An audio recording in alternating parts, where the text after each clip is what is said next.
Bonjour, bienvenue dans la commune de Libramont-Chevigny et plus particulièrement dans le village de Nimbermont. Je suis Mélanie Noëzon de l'Office du tourisme de Libramont et aujourd'hui je vous propose de rencontrer Aurélie Moreau qui fabrique des vitraux.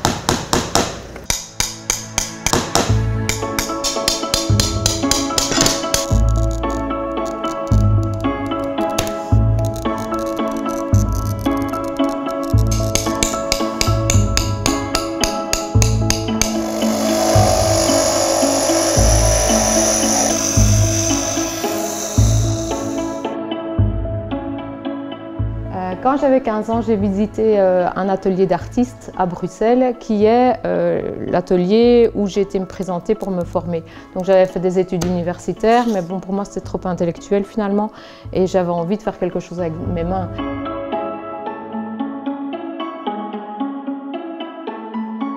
La matière du verre m'a toujours attirée parce que aussi dans les vases, les pots, les reflets avec l'eau, je pense que c'est la matière de l'eau aussi qui évoque le verre.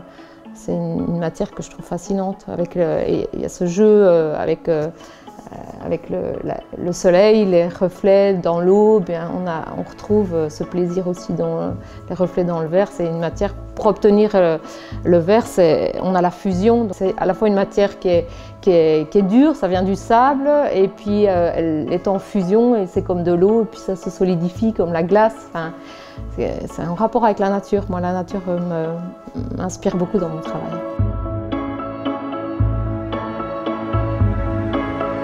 Je détestais les puzzles quand j'étais petite, mais voilà, j'ai changé d'avis. Disons que j'ai des animaux, donc si mon chat par exemple vient se coucher sur mes calibres, ce qu'il n'est pas censé faire, mais c'est déjà arrivé quelquefois. Ouais. Un peu moins avec les clous, mais si, il est un petit peu fakir mon chat. Quand même, la particularité des vitraux, c'est qu'ils sont chaque fois conçus pour un emplacement particulier. Et donc, soit une fenêtre, une cloison, une porte, on doit respecter une mesure.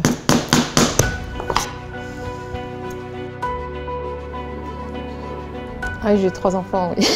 Il y a 2 filles qui sont très fans des bijoux et qui m'essayent toujours tout, oui, qui me prennent aussi pas mal de choses. Mais c'est vrai que c'est un petit baromètre, hein, mes enfants, parce que je vois comment ils réagissent, je vois ce qu'ils aiment bien, ce qu'ils n'aiment pas ou ce qu'ils aiment moins. Je veux que le vitrail corresponde à la personne. Ce vitrail ne sera que pour cette personne-là. Sur mesure, c'est vraiment le sur-mesure. Je pense que c'est ça que l'artisan peut apporter de différent par rapport à la grande distribution, c'est qu'il va vraiment humaniser. Et maintenant, je travaille depuis plus de 15 ans. Des gens avec lesquels j'ai travaillé au début ne se lassent pas de mon travail. Et je crois que ça, c'est quelque chose aussi de très important aujourd'hui, c'est parce qu'on s'inscrit dans le développement durable. On ne fait pas un vitrail, c'est un investissement et c'est pour quelque chose pour le long terme. Et comme c'est un projet qu'on a travaillé ensemble, les gens s'attachent à leur vitrail.